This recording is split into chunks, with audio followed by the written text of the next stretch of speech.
ভীষণ ভালো লাগছে। আমাদের যে অক্লান্ত পরিশ্রম দলনেত্রী মমতা বন্দ্যোপাধ্যায়, অভিষেক বন্দ্যোপাধ্যায়ের এবং আমাদের কর্মীদের মানুষের কাছ থেকে স্বীকৃতি পেয়ে ভীষণ ভালো লাগছে।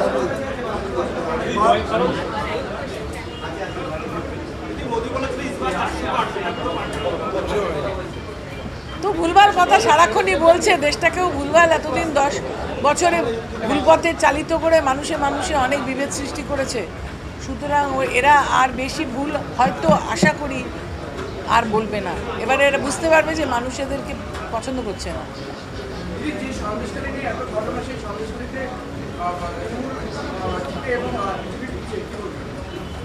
ওটা তো বানানো ঘটনা ছিল এবং আমরা চিরকালই বলেছি যে ওদের সোশ্যাল মিডিয়ার টিম খুব স্ট্রং। আজকে অমিত মালিক ওদের যে হেড সোশ্যাল মিডিয়া টিমে, সে কোনো কমেন্ট করেছে কি? এগুলো তাকে জিজ্ঞেস করো, কারণ আমরা বরাবরই বলেছি এগুলো ফেক নিউজ, তিলকে তাল করে মিডিয়ার একাংশকে জড়িয়ে নিয়ে মানুষকে বিভ্রান্ত করার চেষ্টা, অশান্তি লাগাবার চেষ্টা। ভোটের মাধ্যমে মানুষ সেটা বুঝিয়ে দিয়েছে।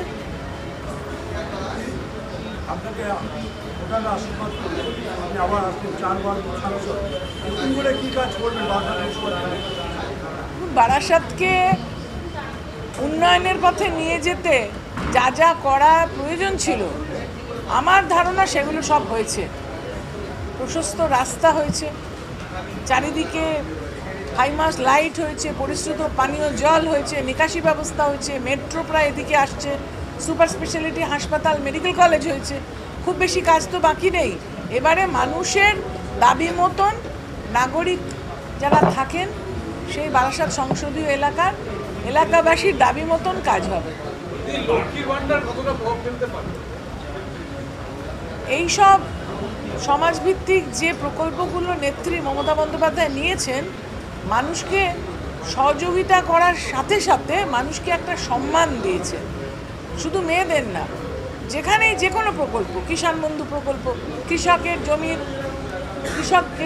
খাজনা মিটিয়ে দিয়েছেন তিনি, দিতে হয় না জানেন তো।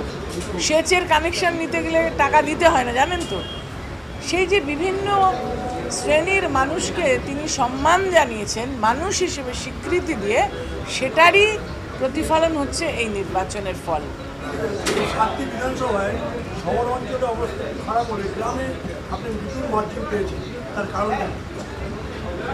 দেখুন, শহরাঞ্চলে কিন্তু অনেক রকম ঘাত প্রতিঘাত থাকে এবং শহরাঞ্চলে এসে যে সভাগুলো বড় বড় করেছেন, অনেকে মিথ্যা কথা বলেছেন, সেগুলো হয়তো শহরের মানুষ কিছুটা হলেও বিশ্বাস করেছেন।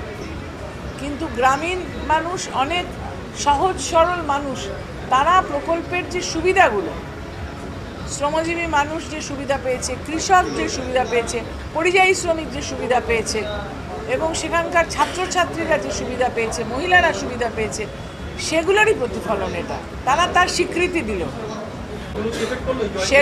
সেগুলো না দিয়ে যে অন্যায়টা তারা করেছে, মানুষ চোখে আঙুল দিয়ে বুঝিয়ে দিল যে তোমরা এই যে আমাদের আবাস যোজনা এখনো পায়নি, 100 দিনের টাকাটা মমতা বন্দ্যোপাধ্যায় তার সরকারের কাছ থেকে দিয়ে দিয়েছে, কিন্তু মানুষ যেভাবে কাজ করে তার টাকা পায়নি, আবাস যোজনার টাকা পায়নি, বিভিন্ন প্রকল্পের টাকা পায়নি, সেগুলোতে কিন্তু মানুষ খুব ক্ষিপ্ত হয়েছিল ভেতরে ভেতরে। আর এই বিভেদকামী শক্তিকে মানুষ পরাস্ত করতে মনস্থির করেছিল।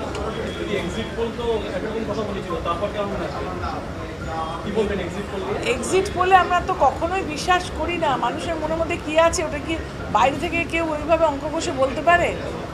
গণনার পরেই বোঝা যায়। কিন্তু মানুষের জন্য কাজ করে গেলে নিরন্তর, যদি নিরলস প্রচেষ্টা কাজ করা যায়, মানুষ আপনার সাথে থাকবে, এটাই তার প্রমাণ।